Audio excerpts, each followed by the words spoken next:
Digital addiction has been the most common issues that digital users face today.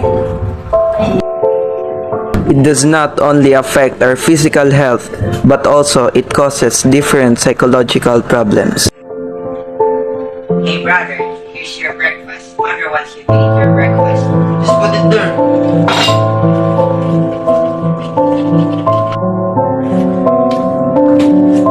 It encourages the user to indulge in R-rated sites.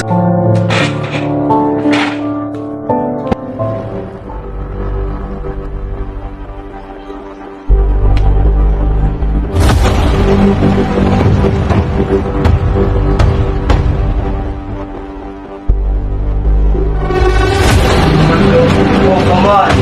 Push your bottom lane. At the top, then go.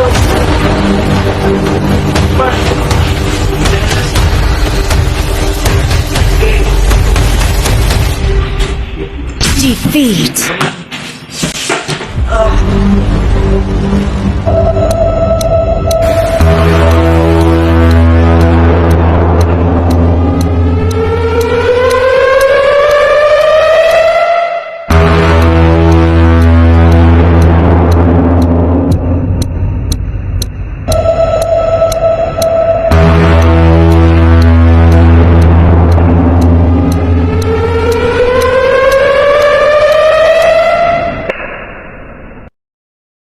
Set limitations to control addiction.